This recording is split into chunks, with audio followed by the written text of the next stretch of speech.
I had the opportunity today to engage in a long-awaited discussion.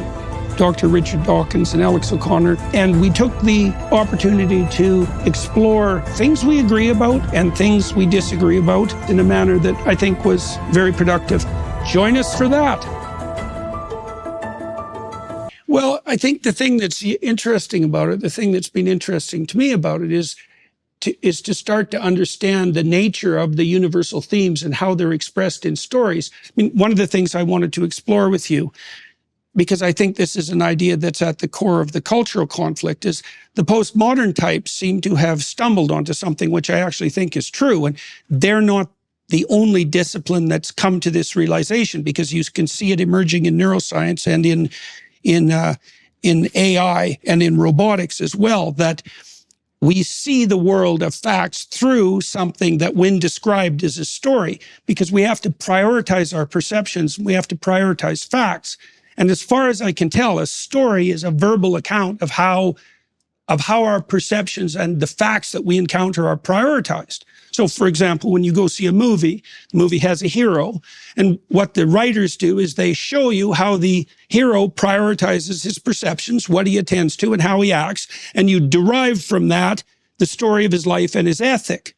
And the idea that we have a story, that we have to organize our perceptions in priority, and that the description of that organization is a story, that's a very revolutionary idea. And I think the postmodernists got that right. And I think that's why we have a culture war going on, at least in part, is because the idea that we see the world through a story, or that a story is a description of the structure through which we see the world, I think that's accurate, because we have to prioritize our perceptions. So, Professor Dawkins, that's a tricky problem. Well, I would prioritize my perceptions like this.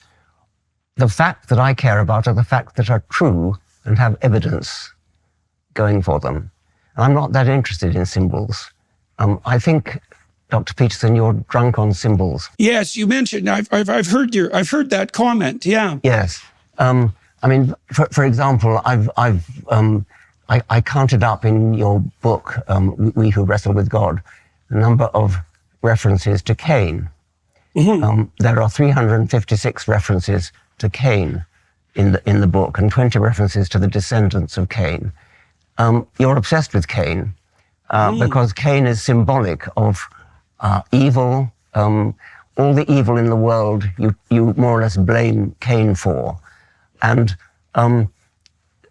this is Cain. I mean, you don't believe Cain actually existed, I presume. Well, I think of Cain as, well, do you believe Cain existed? I think the pattern that Cain represents is an eternal pattern. And so yes, it's a higher different. Level of existence. That's different. I realize that. Well, there are Cain types who exist, and they're very well. Yeah, there are Cain types. Yeah. But Cain himself, I mean, you give the game away where you say in your book, Cain and Abel were the first humans to be born in the natural way. Now that betrays you as it were pretending you think they really existed, because you wouldn't have said they were born in a natural way unless you were muddling up facts with symbols there, because you don't think that Cain and Abel existed. Well, I don't. What do I think about Cain and Abel? I said, I think the pattern that they represent always exists. Always exists. You understand that that's a different thing. Quite a different matter. A pattern that they represent, the conflict between brothers, the rivalry between brothers. This is a fundamental pattern, which yes, it's something that's there. But I care about facts. I mean, did they exist or did they not exist? Well, I can imagine a situation where when the story was originated, that it referred to two actual brothers. But as the stories propagate across time, as they mutate, as they adapt, let's say, to the structure of human memory, they deepen and they become broader. And so then they become emblematic not only of the pattern of conflict that might characterize the original two brothers that the story was about, but about the conflict between brothers as such, and then the more fundamental levels of conflict that exist within human beings, which is what you see in more sophisticated literature. It's like the biblical accounts speak of fact in a factual manner upon occasion, but the biblical accounts also speak poetically and metaphorically and allegorically. And people who are sophisticated in biblical analysis have known this for centuries. The biblical literalists generally suffer from the problem that they don't even know what it means to be literalist. There's lots of unsophisticated ways of approaching a text. Okay, let's see what Professor Dawkins thinks about that. Well, I suppose I'm a literalist. I mean, and you give the game away when you say Cain and Abel were the first humans to be born in a natural way. Well, I'm speaking allegorically there within the confines of the text. I mean, what I meant by that was that the way the story lays itself out is that Adam and Eve are created by God. And so they're not emblematic of the pattern of human beings that exist in fallen history. Within the confines of the text, the first two people who are genuine, who aren't creations of the divine, are Cain and Abel. And so for me, they're emblematic of the patterns of conflict that rip people apart in the world of history, in the world of normal history. Professor Dawkins, I know you take particular umbrage with that statement that Cain and Abel were the first normally born human beings, but I think if I understand Dr. Peterson correctly, there are things that can be sort of true within a story. It's true that Sherlock Holmes lives at 221B Baker Street, and as far as I understand, that's maybe what you mean by the truth in the matter of Cain and Abel being the first naturally born humans. It's internal to the story. Well, in the context of this story, they're the first two spirits or patterns you could think of, patterns of perception and action, yes, that characterize human existence in the fallen world, right? So they're emblematic of what happens in history outside of the whatever is meant by the pre-existent paradise. But at the same time, you must know, I know this comes up all of the time when somebody says, but did Cain and Abel really exist? And I know that you want to say that the story which I think it's a silly question. I think it's like asking whether Raskolnikov existed in Crime and Punishment. Like it's not a trivial question, because you can answer yes, and you can answer no. You can say, well, there was no such specific person as Raskolnikov. But it's not a helpful question, because the reason that Dostoevsky's Crime and Punishment is a masterpiece is because Raskolnikov was everywhere in Russia when Dostoevsky wrote Crime and Punishment. And so Raskolnikov is hyper-real, not real. But to be clear, is that how you feel about Cain and Abel? That is to say, an identifiable hyper-real Homo sapiens called Cain, it's irrelevant. Who murders his brother. In a sense, it's irrelevant to me, because even if they were real, like, we don't know anything about them as historical figures. Of course, even if they weren't real, of course they weren't real. Well, like I said, it could have been the case that when the story originated, way back when it originated, that the first people that were described by the first person who generated the seeds of the Cain and Abel story were referring to actual people. But it doesn't matter, because the text is being compressed and modified over a vast span of time, and it's accreted all sorts of meanings that certainly weren't part and parcel of whatever the original story was. Let's take the point Alex was making. Within the confines of the story, Dostoevsky was a great writer. What makes you think the writers of Genesis were a great writer? I mean, who were they? We know nothing about them. Well, I think they were great writers because I think I understand the patterning of the stories and what it points to. I think the idea, for example, that Cain and Abel are emblematic of two opposed patterns of adaptation to the world is brilliant. It's almost brilliant beyond imagining, especially because the story is so insanely compressed. And it's certainly evident to me as a clinician that the patterns that are portrayed in the story of Cain and Abel play themselves out in the real world continually and terribly, terribly. You think the author of that story in Genesis was a literary genius? I think that there's a spirit of literary genius at work across millennia, crafting that story so that it has almost an infinite depth. How that relates to the original author or sequential authors, I don't know, because it's lost in the seeds of time. It's lost in history. So the story evolved. You're saying it's the story like a meme. Yes, well, that's interesting. It evolved to match the contours of the human memory. That's exactly it, is that these stories, that's part of their archetypal nature. Like, so they have a emotional and motivational expression, but as they propagate across time, they also evolve so they're maximally memorable. And they're maximally memorable for a biological reason. Well, that's very interesting. If they really did evolve over time, if you could actually trace successive manuscripts, you can't do that. I mean, there's presumably a couple of Hebrew manuscripts and a Greek one. And I mean, what do you mean when you say it evolved? Well, you said that there isn't anything in the biblical text that constitutes, let's say, significant original discovery, which is something that you'd expect if it was of divine providence, let's say, divine providence. And so, and I think, I was thinking about that objection, and I think that one of the discoveries that the text lays bare in an insanely brilliant manner is that the foundation of the community is sacrifice, that's an appropriate conceptualization. And you can see the concept of sacrifice evolve across the biblical texts as they're sequenced chronologically in the overall story that makes up the biblical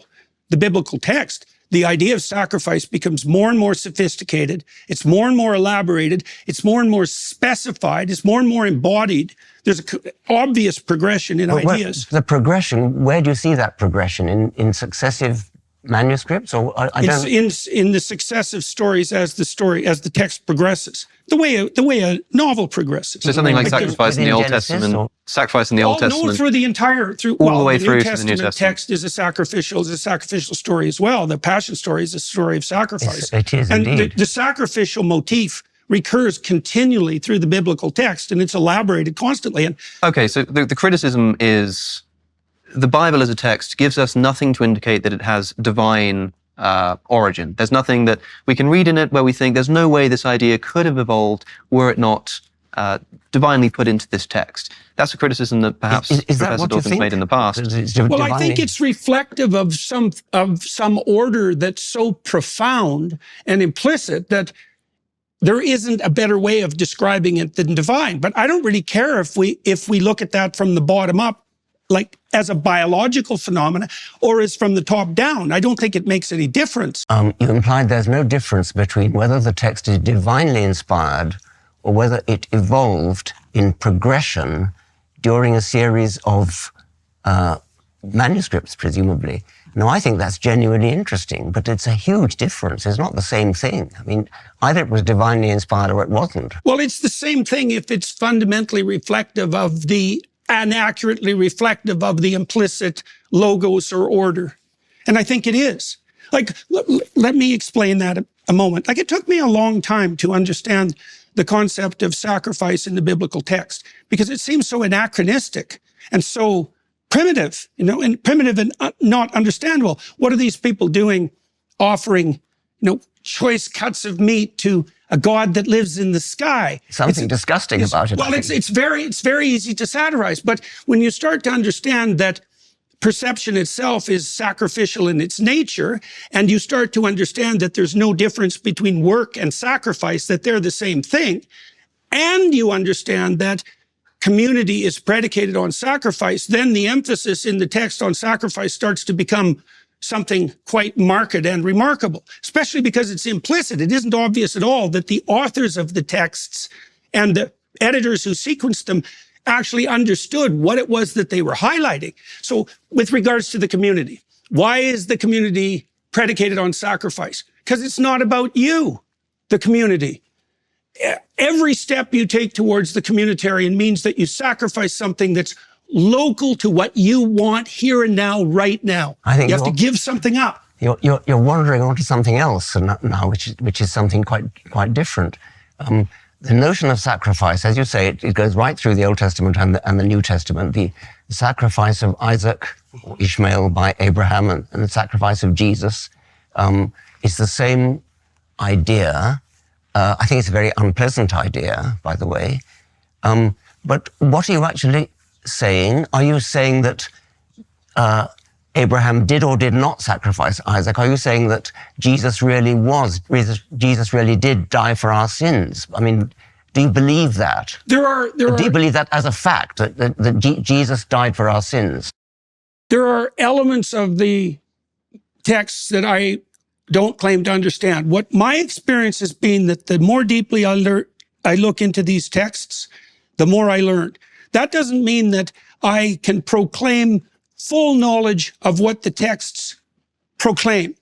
But I don't think, and I'm not trying to play a trick here. You know, I watched an interview that you did recently where you were talking, I think it was with Piers Morgan, yeah, about the complexities of trying to understand this strange realm of quantum phenomena, right? And we have a trouble with quantum phenomena because at the micro level, things don't act like things act at the macro level. So they escape our intuitions. And one of the things you said was that although it's perhaps even impossible for creatures embodied like us to get a grip on quantum phenomena, the strange wave-particle duality, for example, we have ample evidence that it works and stellarly. And I would say exactly the same thing about the biblical texts. Because they run into a mystery, like there's a horizon of mystery, which I do not claim to penetrate.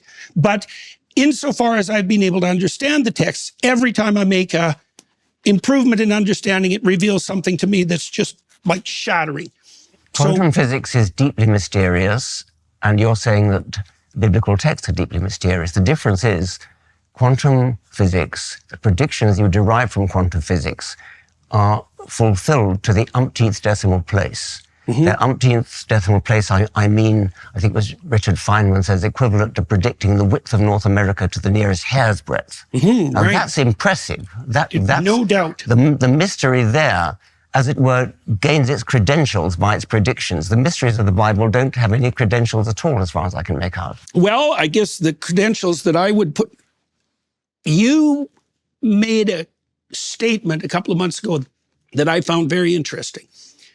And I don't claim to understand it, and I'm not trying to put you on the spot with it. You said that you were a cultural Christian. Okay, and so that raised a number of questions in my mind.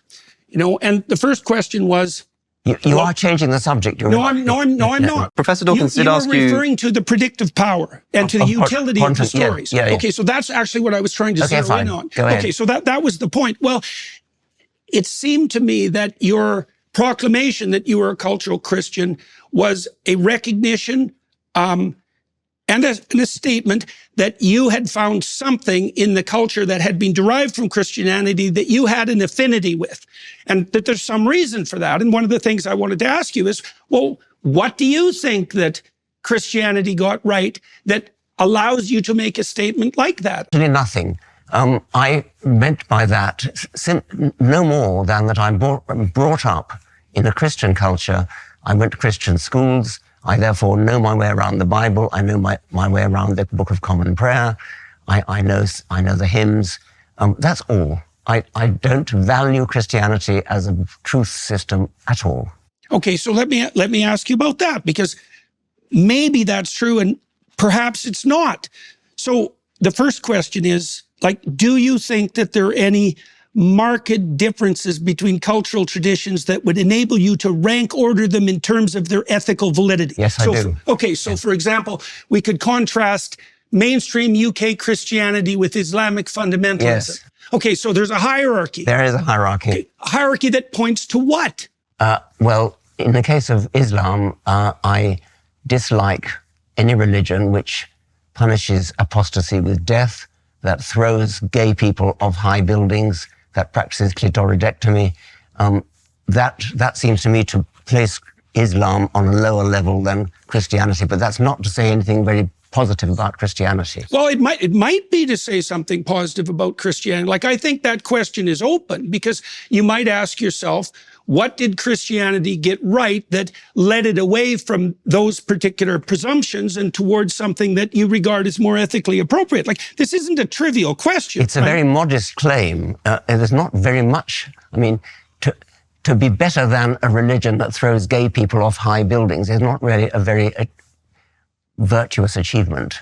I don't know. I don't know if that's true, because if you look at the barbarism that characterizes the human past, you might think that any progression whatsoever towards something approximating mercy and tolerance is nothing short of a bloody miracle. Well, like, people are pretty ruthless, and so are our chimpanzee cousins. Yes, they are. Right. So, yes. So we move forward into the light with great difficulty. Yes, and yes. The fact that we can take that for granted now, and that it seems self-evident and deserving of faint praise, it's not so clear to me that that's a reasonable proposition. Okay, let's grant the faint praise. And we're dealing with things that we don't understand the relationship between metaphoric truth and value-predicated truth and factual truth. We don't understand that. It's a big problem. There's no evidence whatsoever from the scientific perspective that we can orient ourselves in the world merely in consequence of the facts. Sure. And that's a fact. And it's a fact that's been detailed out in great detail in the last 60 years by people from a variety of different disciplines. We have to prioritize the facts. That's a value hierarchy. There may be true and false ways of prioritizing facts, but you can't determine the truth or falsehood of the way that you prioritize facts by making reference to the facts. That's a big problem. Okay, let's talk about that as perhaps a slight detour here, because I think we do need to come back to this Christ resurrection thing. But Professor Dawkins, would you say that underlying the scientific enterprise is a fundamentally unscientific assumption? You can make scientific investigations in the world, but in order to do so, you need to choose what to prioritize. You need to choose what to investigate. You also need to value the truth. You need to have a value and a motivation for doing it in the first place. Those kinds of things cannot themselves be scientifically justified. And so does the scientific enterprise have an unscientific assumption at its base? I suppose it does. I mean, I think that maybe just be Jordan and Richard, by the way. I think that Jordan prioritizes myth and I prioritize fact. And I think myth is kind of vaguely interesting, but it's not the be-all and end-all of my life. I think it's somewhat secondary to scientific fact, the sort of facts that tell us how old the universe is, how old the world is, the history of life, the engineering achievements of landing a spacecraft on a comet. These are the things that science can do. And as I said, the predictions of quantum theory, to come back to that, the predictions of quantum theory, which are verified to a sufficient number of decimal places that it's equivalent to predicting the width of North America to one hair's breadth. Now, that is, however difficult quantum theory is to understand, that is what you can get from quantum theory. Now, the mysteries of the Bible, if they are mysteries, aren't in the same league. I mean, they just don't cut it. See well, okay, so let me respond to that. So one of the things that I've tried to study is the preconditions for the scientific enterprise itself. You appeared to agree with Alex that there might be presumptions, axioms that need to be accepted. I don't want to put words in your mouth because I want to get this right before the scientific enterprise can begin. So I've tried to think those through. So let me lay out a couple of them. This is partly what I've done while trying to make the case, for example, that you're more of a Christian than you think you are.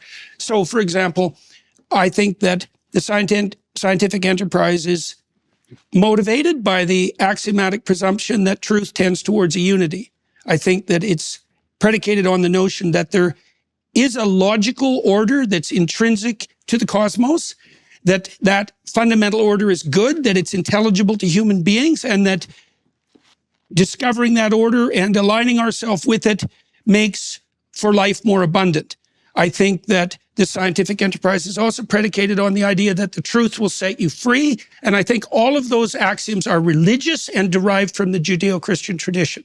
And if you don't believe that, you have to account for why science emerged in Europe and nowhere else in the entire history of humanity, for example, and why it's under assault from like all quarters now as that underlying metaphysic disappears. Like you haven't had to be concerned with the mythological substrate in your lifetime in some sense because it was intact. Yeah. And so the universities could flourish and you had your freedom, remarkable freedom to pursue your scientific enterprise wherever you wanted. And people lauded you for it. Like that time is threatened. And seriously so. And I think it's partly because these metaphysical assumptions have now become questionable, and that's part of the reason that I'm attending to them. It's not because I don't admire the accuracy of quantum prediction, for example, or celebrate what Musk is doing with his capability of sending rockets to Mars. It's like more power to the technological enterprise. But you know what's happening in the universities?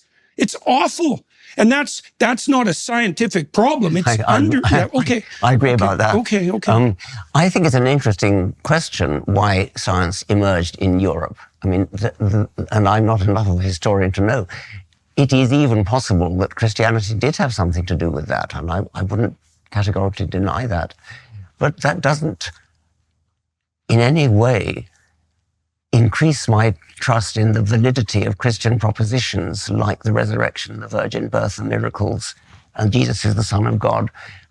Christianity may have had some kind of historical facilitating effect that led to the Renaissance, that led to the scientific revolution, and that would be a very interesting historical analysis, but it doesn't bear upon the truth of the propositions of the Christian religion. Okay. What I care about is the truth value. I see no truth value in the claims of Christianity, the virgin birth, the resurrection, the miracles. Do you believe in any of those? Do you believe Jesus was born of a virgin? As I said before, there are elements of the text that I don't feel qualified to comment on. My experience has been that the more, I know from a metaphorical perspective and from a mythic perspective what the story of the virgin birth means, and I accept that. I know, for example, that any culture that doesn't hold the image of the woman and infant sacred dies. Do you mean and I don't know how that needs to be expressed in a form. Is it true, though? Do you mean that you don't know? Well, let me ask you about that, because truth, this is something I talked with Sam Harris about too. Truth, as we know, is a tricky business. Do you think there are differences in the truth claims between different writers of fiction? Like, is Dostoevsky more profound than... No, well, I wouldn't call fiction truth claims anyway. I mean, these are...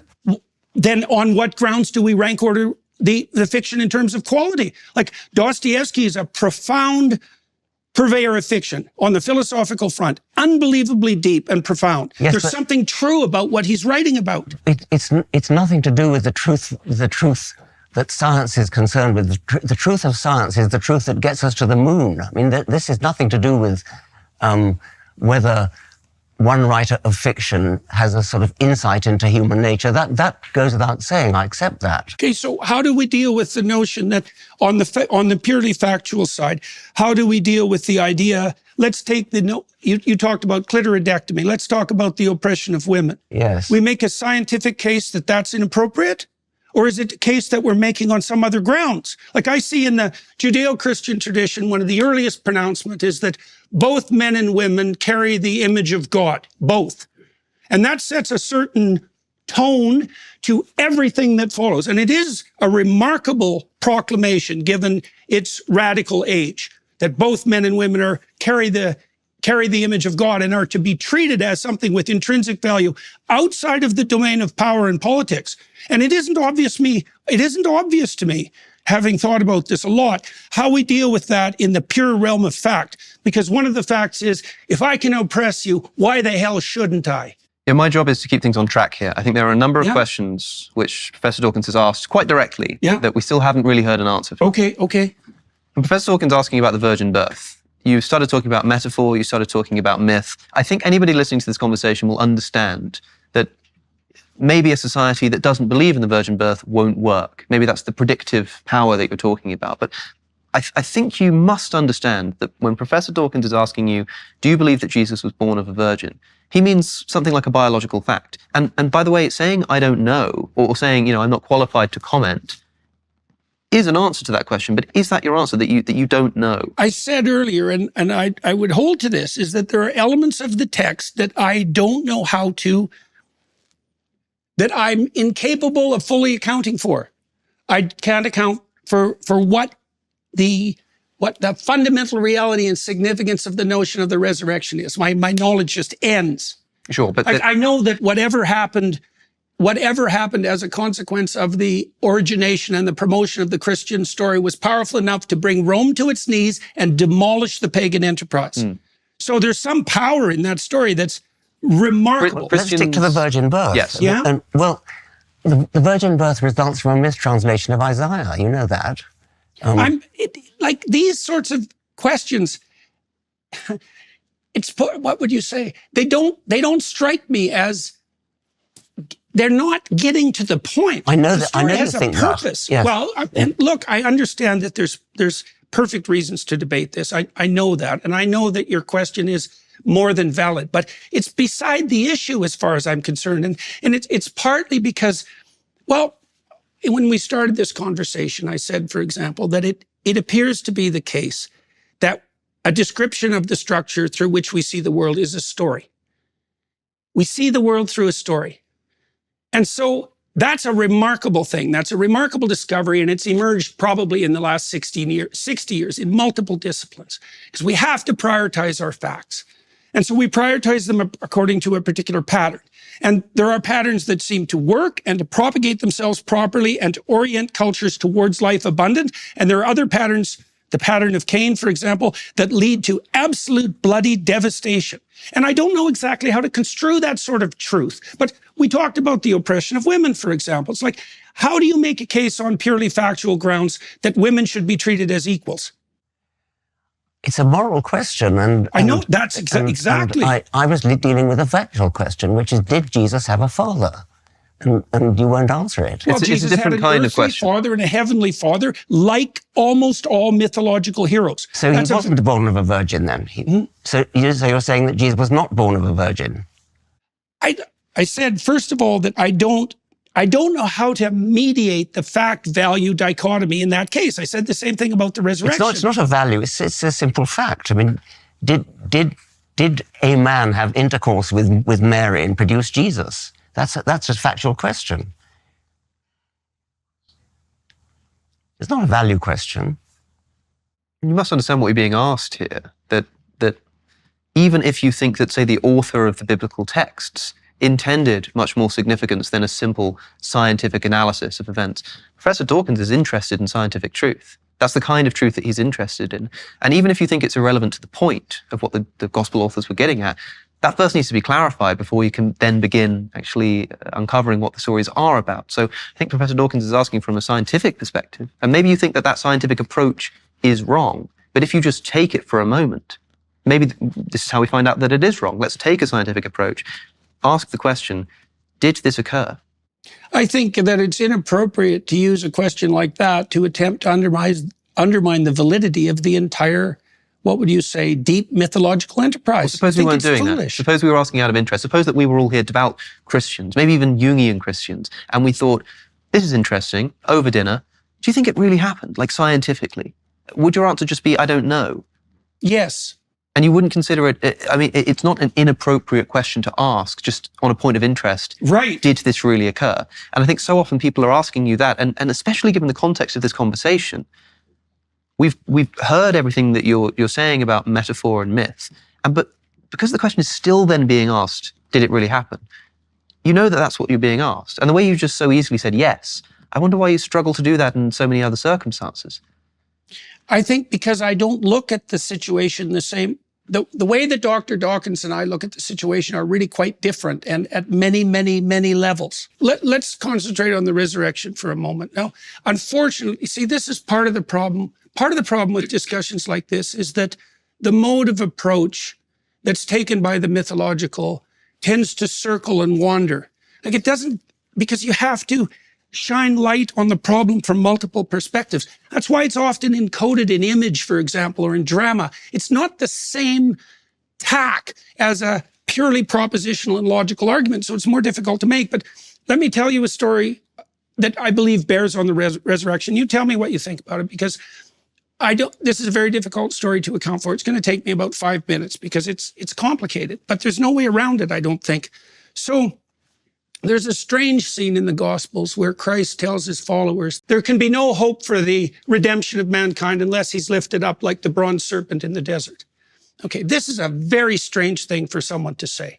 So you need to know what the story of the bronze serpent in the desert was and what it signifies. And I think we can understand it psychologically. I really do believe this. The concordance of that story, which was generated millennia before with Christ's utterance, is something I just cannot imagine how anyone put those two things together, especially given the lack of explicit understanding about the relationship. So let me detail it. So there's a scene in the Exodus story where the Israelites are doing their usual fractious foolishness and whining about the fact that they're lost and bemoaning the loss of their privileges under the Pharaoh and complaining about the power dynamics of their leadership.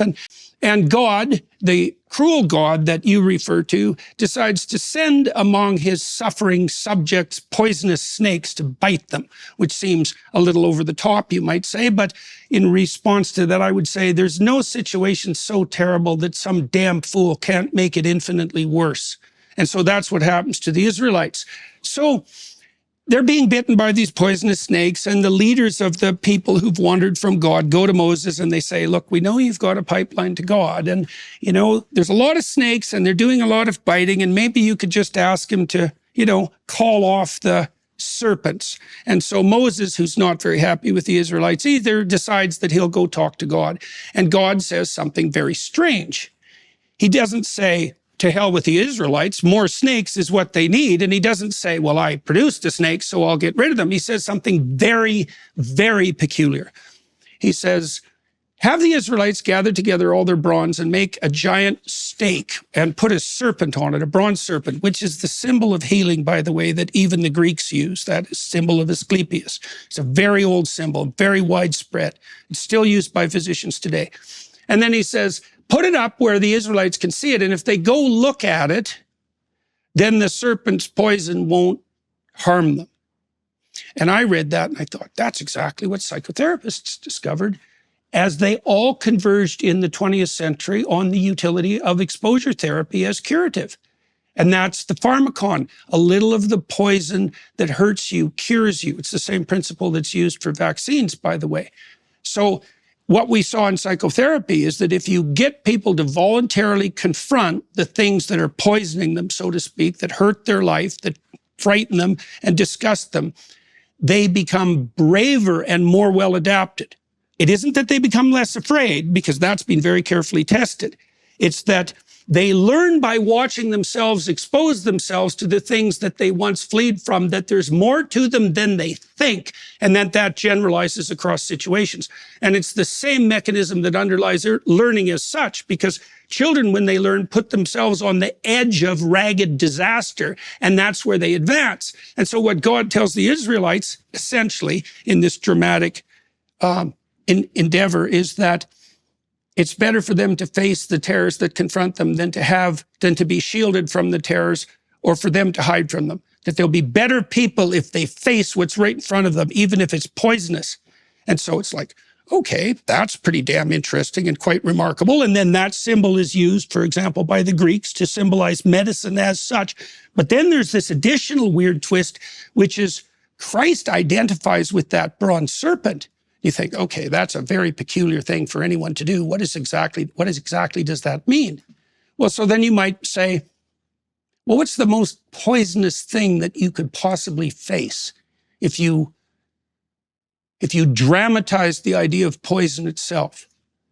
If you wanted people to face what was worst so that they could become strongest? And the answer to that is the most unjust possible painful death and the ultimate confrontation with malevolence. And that's what's dramatized in the Passion story. Now, does that redeem everyone? Maybe. Maybe the idea is that if we were courageous enough to look death in the face unflinchingly, and if we spent our time putting our finger on the source of evil itself, it would revitalize ourselves to a degree that would be unimaginable. Now, as a biologist, you could think about this too, because I don't remember the philosopher who said it. I think it was Whitehead, but that might be wrong. We let our ideas die instead of us, right? So human beings have evolved so that we can undergo these deaths of our own ideas and the rejuvenation that emerges in consequence of that. That seems to be something like evolution towards what? Towards the process of sacrificial logos as the thing that redeems human beings. And that makes us biologically unique too, because we can die in ideation and imagination instead of dying in actuality. Does that fundamentally redeem us? Does that deliver us from death and evil? Maybe. Like, the job isn't done, obviously. Richard, the story that we've just heard, the Old Testament bronze serpent, it's rhyming with the New Testament, Christ depicting himself as that bronze serpent. I think from Jordan, if I may, as Richard suggests. From what I've heard you say before on this same story, there's something about that harmony between that New Testament Jesus and that Old Testament story, which is so profound and so impressive that it's difficult to imagine it having sort of naive human authorship. What do you make of that story and of that assertion? Well, it doesn't impress me. I mean, I don't understand why you would say that has... I don't think Jordan actually said it had divine inspiration. Maybe he did. Not divine inspiration necessarily, but more than just, as I say, naive human authorship. Not like someone just sat down and wrote the story. At minimum, it's a staggeringly brilliant literary move, especially given the fact that that relationship hasn't been explicated before. Do you think, for example, if you were looking in Scripture for something which would identify this as a God-given text, maybe you as a scientist would look for some scientific information. It might have told you the shape of DNA or something like that. But do you think which Jordan actually thinks, yeah. Yeah, we can perhaps get onto that. But do you think that a literary brilliance of a similar kind or a similar intensity, that if the Bible is not a scientific text, you might be looking for something some scientific fact which you couldn't have otherwise known? Is it possible that some kind of genius moral move or literary move could also indicate that this is something more impressive? You more or less asked me what would impress me, and I'm a naive literalist, and so I would say, if any prophet had said something like, the world is just one object in rotating around the sun, something like that. They never do. I mean, it's always some kind of moral lesson which leaves me